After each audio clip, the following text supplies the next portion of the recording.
to order the Finance Committee meeting of Tuesday, May 28th, 2024, and ask Dave to please call the roll. Council President Figueroa Cole. Here. Alder Verveer. Here. Alder Curry. Here. Alder Madison. Here. Alder Evers. Here. Alder Rummel. Present. Mary of Quorum. Thank you. We have no registrant for general public comment, so we'll go to disclosures and recusals. Are there any disclosures or recusals on today's agenda? Alder Curry? Thank you, Mayor. I need to recuse myself from, I did not get the agenda number. Agenda item number 7, legislative file 83458, due to still being a YWCA Madison limited term employee.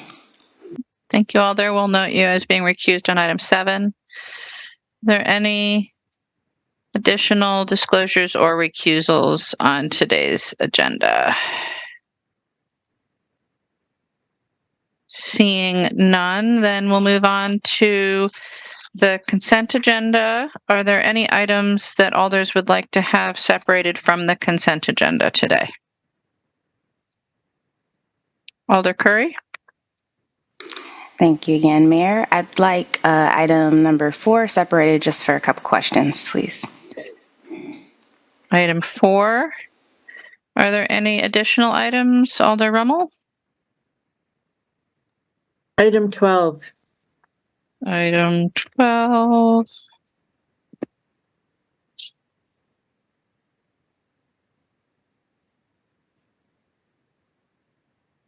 Are there any other additional items?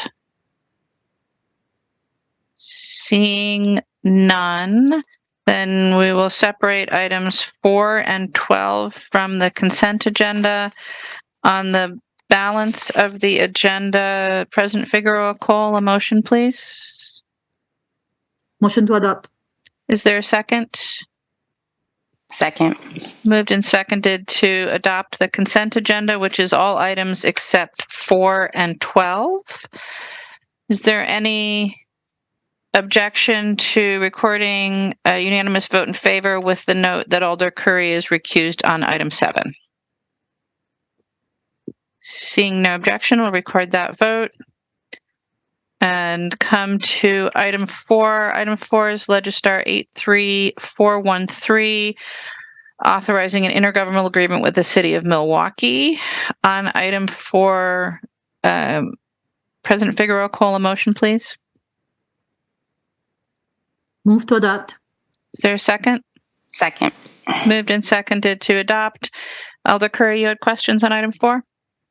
I did, and I'll be brief. Hi, Assistant Chief Ty. I apologize. I did not get time to read the legislative file in depth, but was just wondering if you could share with us anticipated impacts in Madison with the request for MPD to assist with the Republican convention, I believe it is. Yeah, absolutely. I'm happy to answer that question. So we, as part of this intergovernmental agreement, anticipate sending somewhere around 80 or so officers, including myself, to the city of Milwaukee to assist them with the Republican National Convention. Those officers will be primarily specialty, so our special events crowd management team, our SWAT team, mounted officers, and some of our motorcycle officers as well. But as we put forth that plan, we were very careful in the agreement.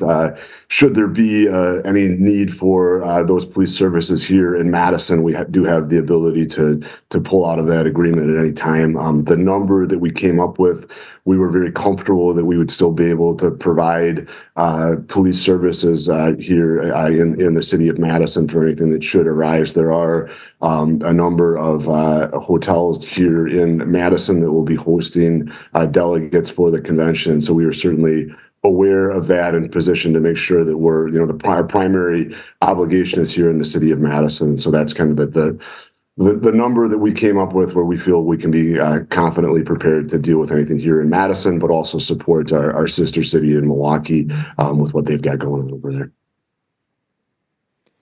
Thank you for that. And I assume that. Follow-up question. In the event, and I trust that being able to pull officers makes me feel a little bit better if there is an urgent need, but just learning more about those interdepartments agreements or contracts, if there was like a need, an immediate need that obviously like an hour, 15-hour, 30-minute drive from Milwaukee couldn't cover, is there any contract that you all could then enter into with surrounding municipalities, or like,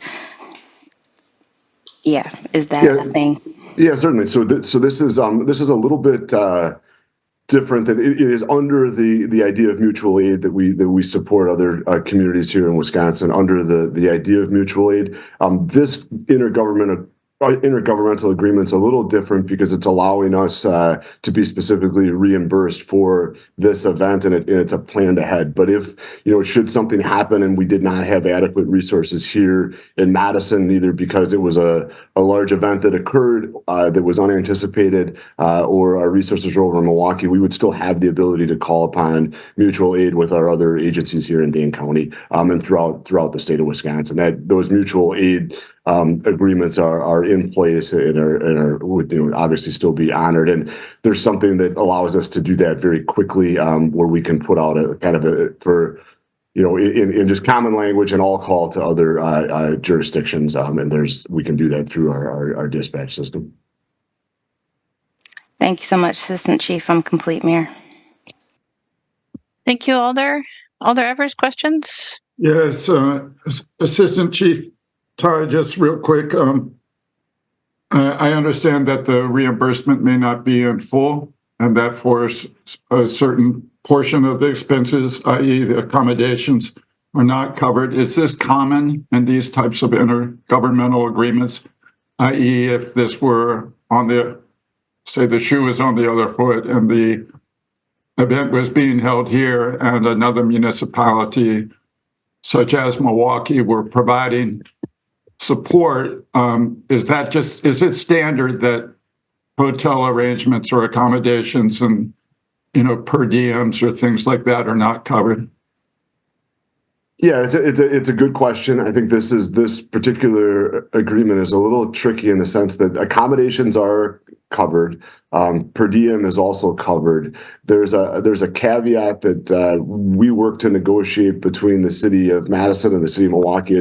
Before we brought this to all of you, there was a lot of negotiations that took place back and forth with the police department and the city of Milwaukee. And the piece that you're I think identifying is in the fiscal note with that $125 up to $125,000, and that was we tried to estimate very high. That is for specifically for travel time. The police will be staying in don't be too jealous, but in college dormitories for the week, and then going to the venues that will be policing. And the question was that time, that travel time between the dormitories where we'll be staying and the venues.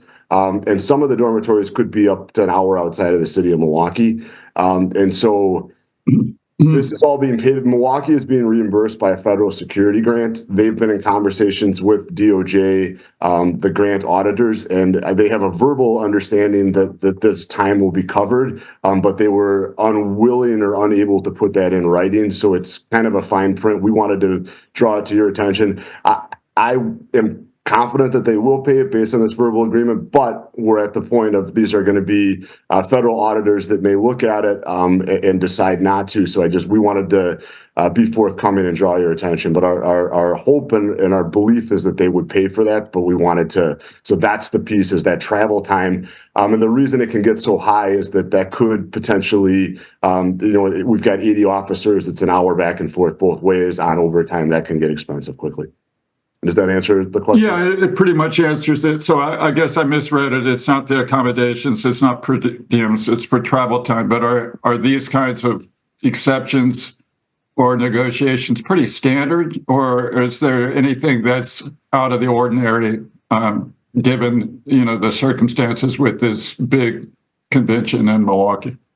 I wouldn't say that it's out of the ordinary. I think that the city of Milwaukee they're having police departments come and support them from all around the country. And so they're negotiating a number of these agreements. And that was for this particular convention, because of the reimbursement from the federal government, this was just and Attorney Showers on this as well. He's been instrumental in helping negotiate. This was just a sticking point that Milwaukee was unwilling to take that language out. And I think it's because they're negotiating with, like I said, departments all across the country and trying to, operate in the best interest of their city, while still kind of attempting to meet us most of the way of what we were trying to get.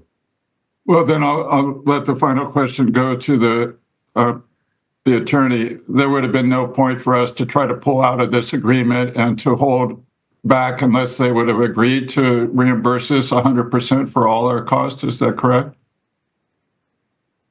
Well, that's a little. Can I take one step back before I answer your question specifically? Attorney Shower, before you go there, I think Sure. Another critical piece of information, Assistant Chief Ty, do we pay officers from when they leave wherever they're staying to when they get to their assignment? Yeah, that's a good point, Mayor, and that was something that we negotiated with our union. It's a little tricky because we generally don't have officers staying places for long periods of time and then deploying to their location. So we felt that this was different. And I was actually in agreement with the MPPOA union's perspective that this was a little different because the officers they're not going to be at their homes. They're going to be in fully dressed in uniform, armed, being transported in city of Milwaukee vehicles. And sort of our position was that it didn't really make a lot of sense that they weren't on duty or working when they are, in uniform, essentially being transported up to an hour. So that was our position. The other thing I think is important to mention is that, everybody that is going to Milwaukee, this is a voluntary, we're not, as MPD management, all officers are voluntarily agreeing to be a part of this. And so we, of course, had to negotiate with the MPPOA union as well. Thanks, Assistant Chief. I mean, I think to the Alder's question of, is this usual? There really isn't another comparable circumstance because it's almost never that we would send officers this far away. Yes, that is a very fair point. I think that this is a pretty unique circumstance when we're having this large of a, we spent time negotiating and working towards the DNC, and we were going to support Milwaukee in a similar fashion. And of course, due to the pandemic, that did not occur in that manner. But that's really the only thing we have to test on. And so I think these are very unusual circumstances. Yeah. Thank you. So, Attorney Shower, to the Alder's question, or however far back you want to go, one thing that I'd be interested in is what is our ability to get reimbursed if we don't have an MOU or an IGA? Well, as far as the travel time that goes here for this specific agreement, other departments are working without that recompense. And that's the reason why that's the only part of this that we feel not 100% certain that the federal grant will cover. Like Assistant Chief Ty said, we thought it was important that the officers have recompense for that time, and we wanted to cut off possible grievances over that time if we sent them and allowed their work for that time and then didn't pay them for that time. So it made sense for us to enter into an MOU for them over that part. And then because we entered into that MOU, we believe that that is now part of our collective bargaining agreement. And the grant says that everything covered by the collective bargaining agreement should be paid for. So again, we are confident that this money will be recompensed, but I don't have that 100% assurance from the city attorney's office in Milwaukee for that reason. Now, if that is, as I say, if that whether this agreement is ultimately agreed to is solely the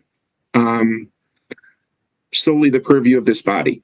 The city attorney's office had marching orders from the chief of police to enter into the absolute best agreement we could enter into with the best most solid language we could get them to agree to this language, and we have that in here. And to that end, we are in support of its passage. But at the end of the day, this is the decision of the council, not the assistant city attorney or even the police department for that matter. And I hope that explains why this is a little bit of a strange situation. And that's the only part of it, again, that we think that there's an issue. So perhaps again in plain language. Sorry, I'm trying. Go ahead. We expect this is the only outstanding issue, and we are not sure whether or not we'll be reimbursed for that travel time. That's the only question. So it's not that we won't be reimbursed for it. Yes. It's that we do not know whether or not we'll be reimbursed for it. We don't have 100% assurance of this one part of it, and $125,000 is the absolute high number. I mean, in fact, because the Milwaukee will have a interest in keeping our people hopefully as close to downtown as possible to minimize that travel time, because they're not going to want this to be a big number either. So I'm thinking that this travel time might not be a lot of money and it might slide right through. But because this is different than Milwaukee's entering into IGAs with a ton of other neighboring municipalities. We might be the only one that's actually negotiated this into our agreement because, again, we agree with the union that this is time that should be recompensed. I do think, though, that they will pay it. I think it's part of the CBA. They should pay it. I just can't say that they will. I don't have that 100% assurance. What I do know is that they will probably work to keep it minimized as much as possible because of that uncertainty. Alder Evers, does that speak to your question? It does, Mayor. Thank you. Thank you. Alder Verveer. Thank you, Mayor. Following along this line of questioning, please, could both of you, Andy and Matt, could you explain the 15-minute briefing time issue? I see that specifically is called out in the IGA is not reimbursable, although obviously it's long been a part of the MPPOA collective bargaining agreement. So could you speak to specifically what will happen with the... I'll let Matt talk to that first, and then if he leaves anything out, I'll circle back. Okay. Yeah, Alder Verveer, that's a good question. That really it came down to, again, Milwaukee trying to negotiate terms with a huge number of different police departments and then trying to organize their staffing on 12-hour shifts. And so they're going to be putting multiple departments from all around the country on 12-hour shifts, 12 hours on, 12 hours off. And so our 15-minute briefing time it posed a problem for how they would schedule and what other departments were to receive. I felt comfortable. Most of our officers, that briefing time in particular, if they were back here working in Madison, they would still be getting paid the briefing time. And so for our purposes, we're going to have our own commanders down there, sergeants, lieutenants, and such. And so our thought was that we would use that 15 minutes for us to be able to brief before we report to Milwaukee, so that it would be useful time that would be a benefit for us to be able to assure that things are going how we hope they're going. And if there's feedback, there's ways to improve. It's a unique thing for us to be doing a week's long of policing in Milwaukee. So we thought it would be useful to have that 15 minutes at the beginning of our briefing, just to make sure that again, getting that feedback loop with our supervisors. And so it's really time that we're going to use. And so it was just a point of negotiation of Milwaukee not necessarily being willing to pay that, but us feeling it would be very useful to the officers that are down there and to the commanders and supervisors that are down there as well. I appreciate that. Then, Andy, are you going to respond to the plain reading of the IGA? And so what I'm confused about is it's obviously part of our collective bargaining agreement. And you made the point as it relates to the transportation time, that when all is said and done, you're optimistic that the federal auditors will allow us to be reimbursed for that with the federal security grant. Is that also your thinking on the briefing time, or is that pretty apparent language in the IGA trump that, so to speak, and we will be on the hook for the briefing time on our own?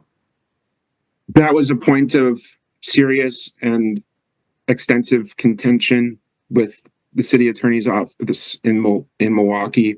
And I just, to be absolutely honest, wasn't able to get them to agree to include that when they're not including that this similar time for the rest of the departments that are coming to this.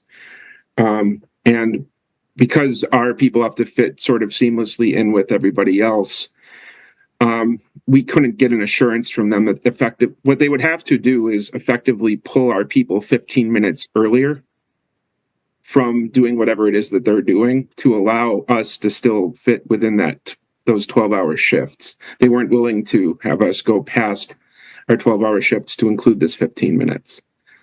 So for that reason, we weren't able to get that into the part of the agreement where the parties agree. This isn't like the travel time. The travel time is marked down as paid time. We have even negotiated here that, consistent with the collective bargaining agreement, the parties agree that on-duty time includes, the 8 minutes of demobilization period, as well as the travel time from their place of lodging to where they are assigned by MPD.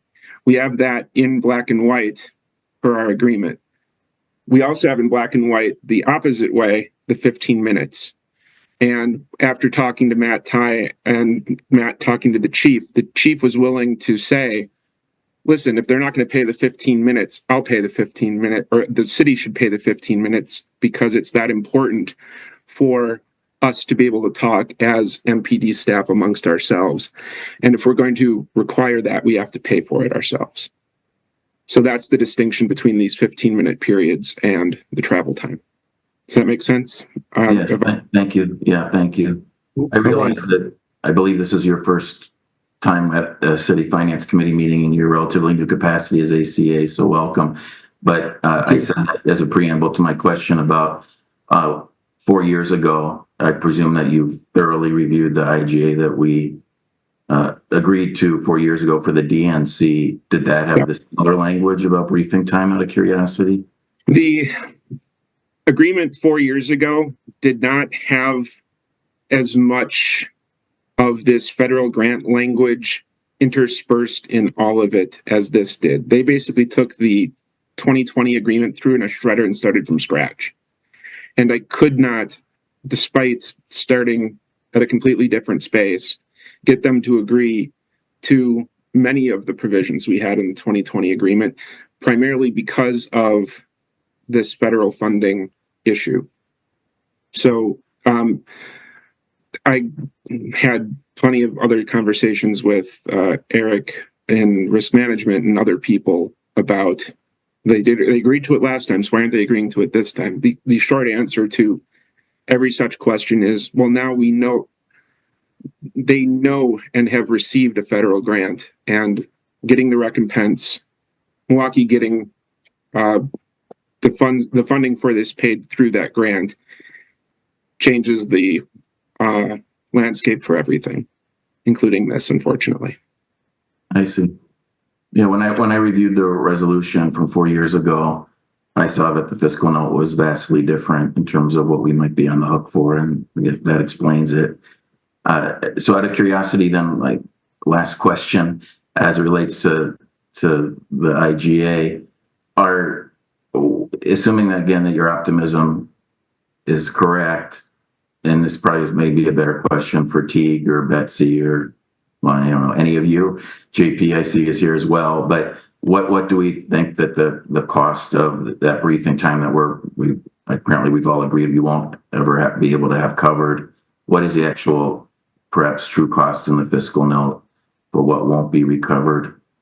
I Yeah, think Matt's got that. I Okay, can speak to that a little bit, and certainly JPUT could step in as well. But I think the briefing time is very tricky, Alder Revere, because the briefing time most of that we would be paying anyhow. It's not necessarily an additional expense. We even have the briefing time and how it's paid and whether it's paid on time. It's a very complicated part of our contract, and so it's not necessarily it wouldn't necessarily be fair to just say, okay, this 15 minutes we're going to have it's going to be a hard expense. And a lot of times, additionally, it's in comp time instead of pay time, which also complicates it. But I think that of those people that would be they're going to be overworking in Milwaukee. A lot of them would be working in Madison anyhow, and so they would still be getting briefing time. So it's a little tricky, and I don't know that it can be a 1-for-1. I think that would be another reason why we pulled it out and didn't highlight the briefing time not being paid for.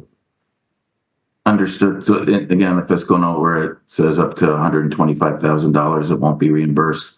Is most of that the being conservative in terms of the transportation costs, or Correct. Yeah, most of that briefing? No, that's the transportation costs, and we were being we went on the very high end of what we thought that could be. So, and again, that is only in the case if the federal auditors were to say the way the IGA reads, if the federal auditors were to flag this and not pay it, then we would have to pay it. So there's a number of ifs to get to that point, and then the number that we came up with, we anticipated on the very high end of what that could be. So. Thank you. And then one last question for you, Matt, just in terms of operations. When you were responding to the original questions about how this will impact operations here in Madison and so forth, you had mentioned that several convention attendees will be lodging in our community. But I wasn't sure if you meant that part of our contractual agreement will be to provide security at those hotels and so forth. Would that come out of this? Is that part of this IGA, or is that completely separate? And the IGA only covers your officers that are physically all of the time in Milwaukee. I guess I'll say county, but maybe some of the dorms are outside of Milwaukee County. But anyway, that are outside of Dane County, or will this also cover providing security for the attendees while they're in Madison, or is that totally separate and that's just part of our regular services we'll be providing here? So, like everything with this, it's a little complicated, a little bit of both. Although I did get a note from Teague that there is an amount of briefing time that is in that 125K, so I was inaccurate in that. There is a small amount of the briefing time in that calculation as well. So yeah, that was my assumption. The fiscal note is worded that it includes briefing time and travel time. Yeah, and I think she said they estimated it at 12,000, but that's a high amount from the note that T just sent. But to answer your operational question about the hotels,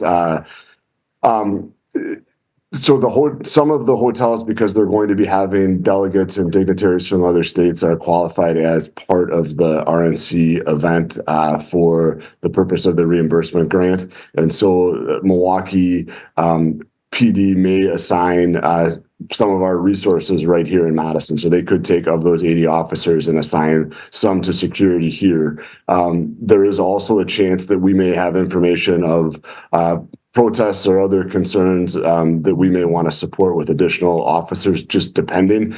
We don't want to, because they are RNC event sites, but they're here in the city of Madison, that we want the Madison Police Department to be making those decisions of how security and staffing should occur. And so there could be officers that are deployed by Milwaukee out of our Madison contingent here, actually right here in Madison at some of those hotels. And then those officers would then be reimbursable. We could decide that we wanted to deploy additional resources depending on, a variety of information we could have, then those officers would not be getting reimbursed. So we could have an event here in Madison that has some amount of RNC reimbursable officers, and then some amount of Madison officers that were just as part of our mission for providing safety to the community, that we would have officers deployed to that. So again, it's a little complicated, but that's thank you. And it's too early to tell, it sounds like. So we don't know if our officers, for example, will be riding in the buses down the interstate back and forth with these delegates or not. Yeah. Can I just add to that? Is that all right? Sure, Andy, go ahead. Yeah, that's exactly it. They haven't, because they don't know exactly who they have yet, they haven't made specific assignments of specific people to specific areas yet. So we're still a little bit on the, once we have the agreement signed and in place, then they know that they'll have these 80 or so officers, and then they'll place them where they, Milwaukee PD will place them where they see fit. I just wanted to also, this isn't a question that's come up, but I think it's fair to put in here.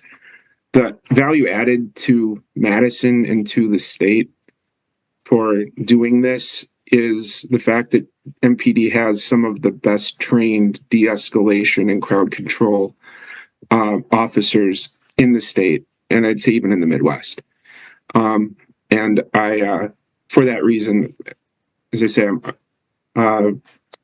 I think that we would be able to, as a city, definitely provide important services to a situation that might be able to use them in that capacity. So, all right, sorry about that. Thank you. Oh, thank you all very much. Thank you, Mayor. Thank you, Alder. Just to be clear and for the record, we have no idea where they will be assigned, and in fact, I think in conversations with the chief, that's probably not the role that our folks will be playing. It will probably be sending special teams. So I think that is yet to be determined. And I see the assistant chief nodding. So, all right. Are there further questions on this item? Seeing none, it's been moved and seconded. Is there discussion? Seeing no discussion on item 4, is there any objection to recording unanimous vote in favor? Seeing no objection, we'll record a unanimous vote in favor of item 4. Thank you, gentlemen. We'll go to item 12, which is Legistar 83449, authorizing the Parks Division to apply for a grant from the U.S. Department of Transportation for the Lake Monona Waterfront project. On item 12, can I get a motion, please? Motion to adopt. Is there a second? Moved and seconded. Alder Rummel, you had questions? Yeah, just because of the recent issue with having already applied for a grant before it goes to the council, I just want to get clarity on the status of this grant. Have we not yet applied for it, and any other details that would be helpful? Thank you, CJ. No problem. With this grant, we are in a position to be requesting the authorization before we submit the award. The grant deadline is June 17th, and we expect, if assuming policymakers approve this on a regular schedule, we will have that approval before we submit. And again, if there is an application, can you submit it to the Legistar file? Yes, I will. Thank you. That's all I got, Mayor. Thanks. Thank you, Alder. Are there any additional questions for Parks? Seeing none, it's Alder Figueroa-Cole. I actually have a question for you, Mayor, if you... So can we just clarify on regards to applying for grants before coming to council or not coming to council? Is that an ordinance or a resolution that mandates that, or a policy? Can you please clarify on that? I believe that it's a policy. And it's actually a policy that our grant staff are taking a look at right now to tighten up the process and make sure that folks are, everybody is aware of what the correct process is.